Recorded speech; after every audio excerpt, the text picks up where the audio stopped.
विनम्र आग्रह रहेगा संस्थान के अध्यक्ष अजय सूद जी से। माननीय, ये सभी की ओर से सम्मान का प्रतीक है, हमारी परंपरा है। टोपी द्वारा उनका अलंकरण करते हुए और स्मृति चिन्ह भेंट करते हुए संस्थान के अध्यक्ष द्वारा माननीय मुख्य अतिथि महोदय का सम्मान किया गया है। इस बार भी पत्रिका के लिए सदस्यता बढ़ाने का अभियान किया गया, सफलता भी उसमें प्राप्त हुई है और वो सब आपके सहयोग से संभव हो पाता है। संस्थान के सचिव श्री उमेश मोदगिल जी हमारे बीच विराजमान हैं, उनसे मेरा आग्रह रहेगा आप सबके स्वागत एवं परिचय के लिए। मोदगिल जी। प्रोफेसर वीर सिंह रागड़ा जी, दयानंद शर्मा जी, श्री प्रताप सिंह समयाल जी और श्री अजय सूद जी, आप सभी का इस कार्यक्रम में हार्दिक अभिनंदन एवं स्वागत। सभी सभागार में उपस्थित विशिष्ट महानुभावों का भी मातृवंदना संस्थान की तरफ से मैं स्वागत करता हूं, अभिनंदन करता हूं।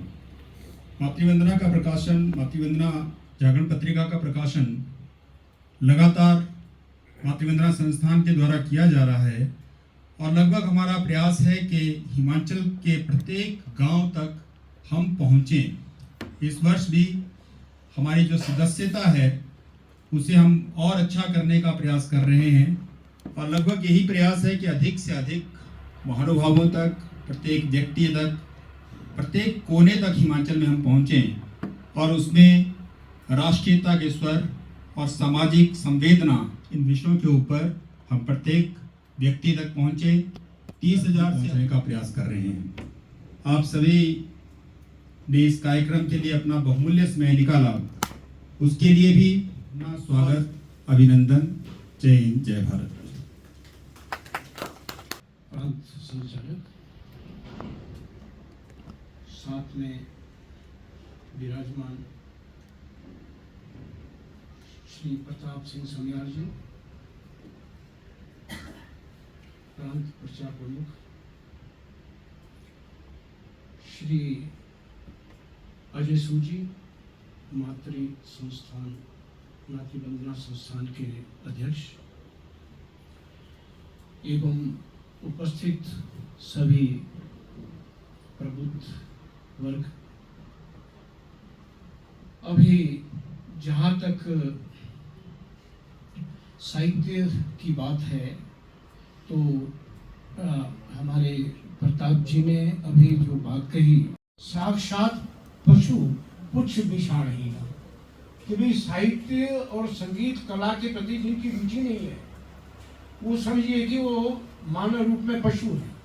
सिर्फ यही है कि वे उनके सींग और पूंछ नहीं है। तो कहने का भी प्राय क्या है कि साहित्य के प्रति प्राचीन काल से ही लोगों की रुचि रही है और मेरा तो ये मानना है कि साहित्य का उद्भव सबसे पहले कहाँ हुआ? विश्व में, भारत में हुआ। क्योंकि विश्व के सबसे प्राचीनतम ग्रंथ कौन से? वो है वेद। वेदों से पहले कोई रचना नहीं हुई है किसी भी, कि भी ये श्रुति से संबंधित था, मतलब श्रुति परंपरा से ही वेद आगे है। ऋषियों ने दर्शन किया मंत्रों का, जो ऋचाएं हैं वेदों की, क्योंकि ऋषि का जो हम एनालिसिस विश्लेषण करते हैं शब्द का, तो वो है ऋषि दर्शनार्थ। कि ऋषि इसलिए कहलाए क्योंकि उन्होंने दर्शन किए, किसकी? उन ऋचाओं के। मंत्र थे वो उसी रूप में आगे तब तक चलते रहे जब तक कि उनको लिखित रूप में सामने नहीं लाया गया। और उद्भव हम यहीं से मानते हैं, जब पूरा विश्व पत्र युग में था, पाषाण युग में था, तो उस समय हमारे ऋषियों ने इन वेद मंत्रों की रचना कर दी थी। तो इसलिए साहित्य का उद्भव हमें कहाँ से मानना चाहिए? वेदों से ही मानना चाहिए। और उससे भी और अधिक विशेषता क्या मानी जा सकती है कि काव्य रूप में वो सामने है। गद्यात्मक लोग कहते हैं कि गद्य पहले निकला, काव्य बाद में हुआ, पर नहीं, वो काव्य रूप में सबसे पहले आए। छंदोबद्ध मंत्र है वो, कोई गायत्री मंत्र है, कोई अनुष्टुप में है, कोई किसी दूसरे छंदों में है, तो छंदों में ही उनका अवतरण हुआ उन मंत्रों। और फिर आप देखिए कि एक चर्चा और थी कि भाई विज्ञान भी अपने आप में साहित्य है। प्रोफेसर राणा जी ने कहा कि भाई मैं तो विज्ञान का विद्यार्थी रहा और प्रोफेसर रहा हूँ, तो लेकिन विज्ञान क्या है? हमारा तो विज्ञान भी साहित्य के रूप में लिखा गया, कविताओं में लिखा गया, काव्य में लिखा गया। आप अगर चरक संहिता, आयुर्वेद की दूसरी सुश्रुत संहिता और दूसरे जो विज्ञान से संबंधित और मंत्र हैं, जैसे भरद्वाज ऋषि ने विमान यंत्रों का निर्माण किया था, लेकिन उनके जो प्रक्षिप्तांश, वो अब शास्त्र नहीं, विमान शास्त्र पुस्तक को उपलब्ध नहीं है, लेकिन उसके प्रक्षिप्तांश कुछ श्लोक हैं जो संस्कृत में लिखे गए हैं और वो काव्य में निबद्ध है, छंदोबद्ध है। तो हमारा तो विज्ञान भी साहित्य था। आपके अंक गणित के जो अंक है, जैसे हम 1 2 3 4 बोलते हैं, वहां पर तो वो भी मंत्रों के माध्यम से, जैसे रुद्र 11 है तो 11 की संख्या और रुद्र शब्द वहां लिख दिया मंत्र में। आदित्य 12 है तो वो आदित्य शब्द लिख दिया, उससे संख्या का पता चल जाता था कि आदित्य है ये 12 काम के। तो इस तरह से वहां गणना की गई और एक बड़े बड़े जो वो एक्सरसाइज हैं, या मतलब आपकी जो ये बड़ी बड़ी थ्योरम है, उनको सिद्ध किया गया किसके माध्यम से? इन्हीं। और 3000 वर्ष पूर्व, जिसको हम पाइथागोरस की वो कहते हैं, आज भी पाइथागोरस का नाम जिसको दिया जाता है, वो शुल्ब सूत्र बौधायन का है, उसमें उन्होंने प्रमाणित कर दिया था उसमें 3000 वर्ष ईसा से पूर्व। हमारा ज्ञान विज्ञान आज शास्त्रों में छुपा हुआ है, लेकिन हमारा दुर्भाग्य क्या है कि हम उसका अध्ययन नहीं कर पा रहे हैं। हमारी मातृवंदना का जो मुख्य उद्देश्य क्या है, जो हम ये पत्रिका चला रहे हैं कि अपनी संस्कृति, अपना इतिहास, प्राचीन इतिहास, उसको हम प्रकाश में लाएं, ये प्रयास हमारा चल रहा है। और इसीलिए हमने कुछ ऐसे स्तंभ उस पत्रिका में रखे हैं, जैसे स्वजागरण है, चिंतन है, उसके माध्यम से प्रेरक संघ है, उसके माध्यम से और इतिहास है, हम उसके प्राचीन जो हमारी संस्कृति है, क्योंकि साहित्य क्या है? समाज का और समाज उसकी संस्कृति का दर्पण है, आईना है वो। उस साहित्य के माध्यम से हम अपने पूरे इतिहास को, पूरी संस्कृति को प्रकट कर सकते हैं। और आज क्या है, आज क्या हो रहा है? आज हम उन पुस्तकों का अध्ययन कर रहे हैं जो हमें भौतिक युग की तरफ आगे ले जाने वाली है। जैसे अभी कहा कि हाँ जी, आप कितने दिनों में एक करोड़पति बन सकते हैं, कौन सी योजनाओं से आप आगे बढ़ सकते हैं, कौन से आप मतलब अच्छे वक्ता बन सकते हैं। ये ठीक है, इसकी जरूरत है आज, ऐसा नहीं कि इसकी आवश्यकता नहीं, लेकिन एक आवश्यकता ये भी है कि हम अपनी जड़ों की तरफ भी जाएं कि हम कहाँ से हैं और हमारी क्या संस्कृति है और किस रूप से हमें उसमें आगे बढ़ना है। अब अगर हम प्राचीन साहित्य की बात करते हैं तो आप देखिए कि वेद कितने थे, इतना विपुल साहित्य था हमारे पास। कारण क्या रहा कि हम गुलाम हुए, परतंत्र हुए, आक्रमणकारियों ने हमारी जो ये पुस्तकालय थे वो जला दिए। केवल नालंदा में ही आप देखो 3 महीने लगे उसको जलाने में, 3 से 6 महीने, 20 लाख से अधिक पुस्तकें वहां जला दी गई और वो विपुल साहित्य था। अब आप ये देखिए कि आज हमारे पास उपलब्ध क्या है।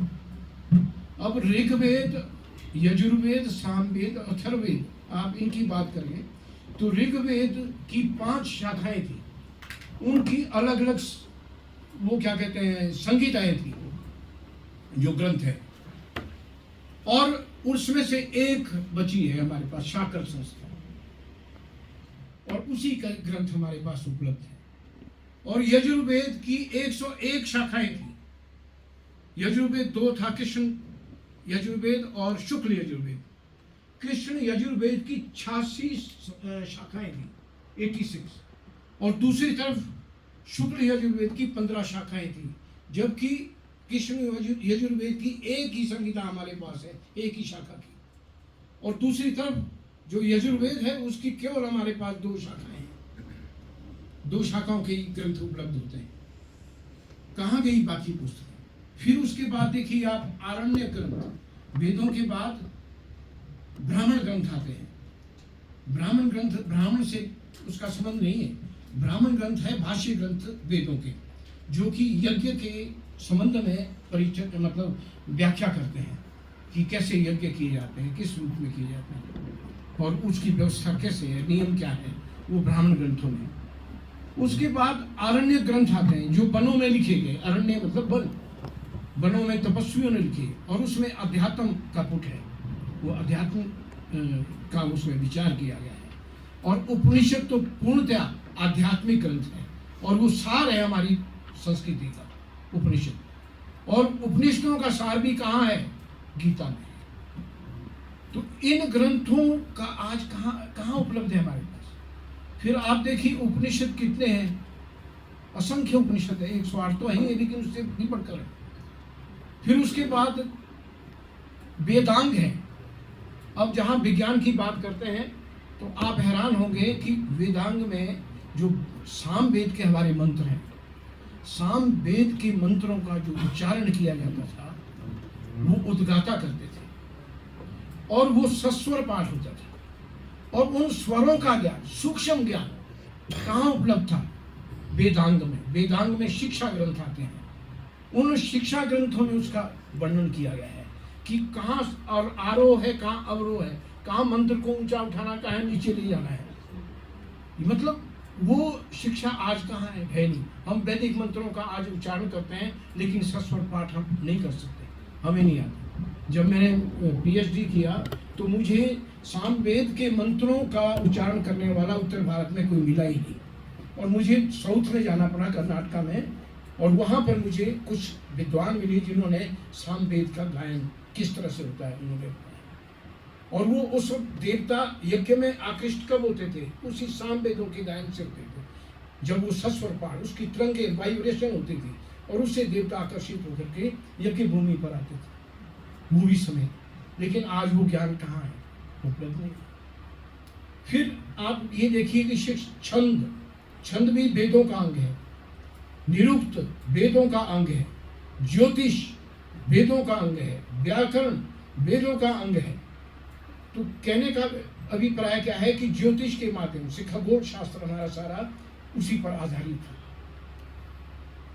और विज्ञान हमारा इतना था कि आयुर्वेद देखिए आप, चरक संहिता देखिए आप, और शल्य चिकित्सा देखिए, सुश्रुत शल्य चिकित्सा के वो मतलब आविष्कारक हुए।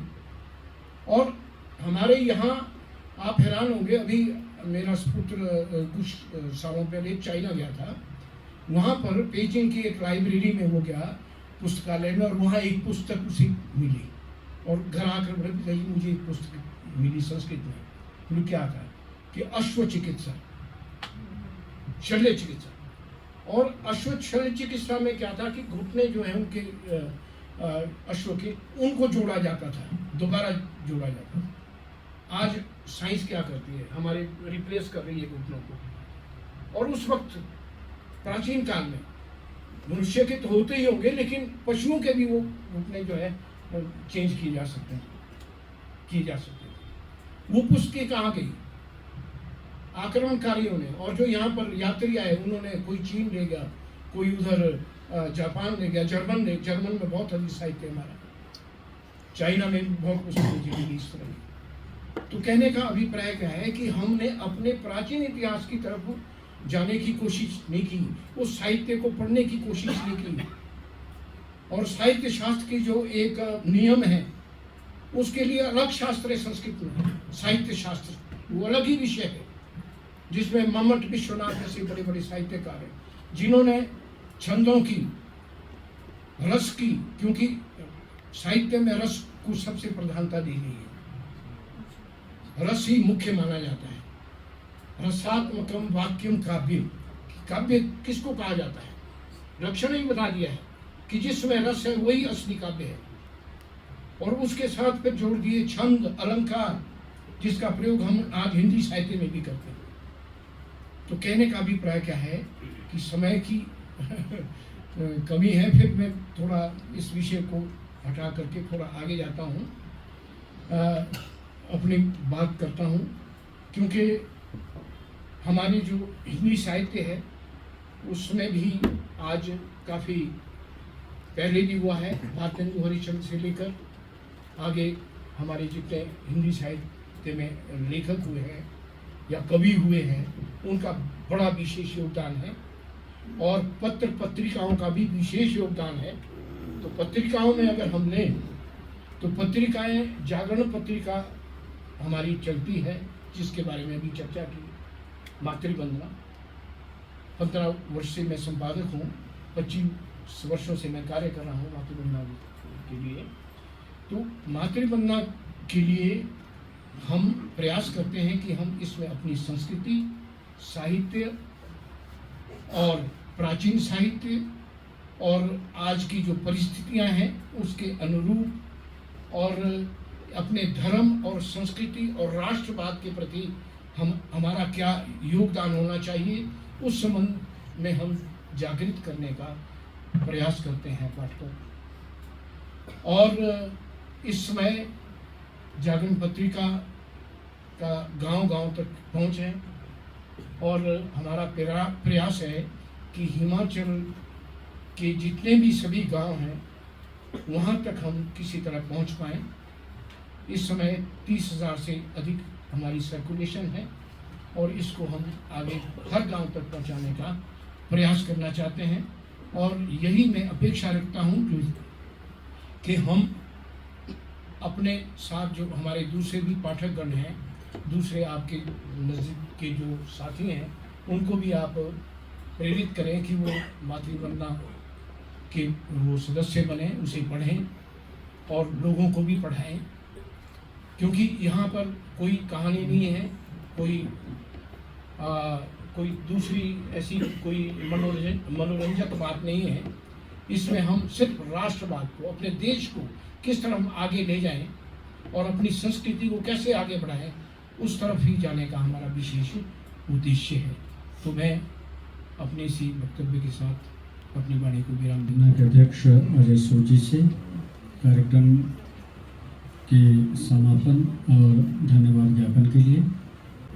मातृवंदना संस्थान एवं ठाकुर राम सिंह शोध संस्थान मेरी द्वारा आयोजित आज के साहित्य संवाद कार्यक्रम में हमारे बीच उपस्थित हिमाचल प्रांत के माननीय प्रांत संघ चालक डॉक्टर वीर सिंह रांगड़ा जी, राष्ट्रीय स्वयंसेवक संघ के वरिष्ठ प्रचारक एवं प्रांत के प्रचार प्रमुख श्रीमान प्रताप सिंह समयाल जी, मातृवंदना के रीढ़ मार्गदर्शक संपादक डॉक्टर दयानंद शर्मा जी, संस्थान के सचिव उमेश मोदगिल जी और मातृवंदना के सह संपादक डॉक्टर करम सिंह जी एवं कार्यक्रम में उपस्थित प्रबुद्धजन।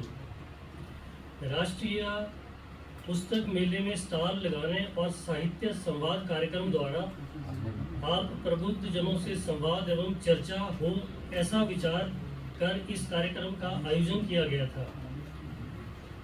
आप सभी ने अपना बहुमूल्य समय निकालकर इस कार्यक्रम में उपस्थित हुए। मातृवंदना संस्थान आप सभी का हार्दिक धन्यवाद एवं आभार व्यक्त करता है।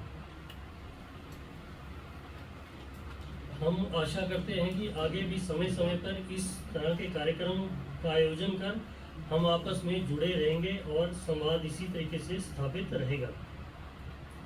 एक आग्रह है, गेटी थिएटर के बाहर ऊपर जो पुस्तक मेला लगा है उसमें यहाँ से ऊपर जाते ही दाएं हाथ को पहला स्टॉल मातृवंदना संस्थान द्वारा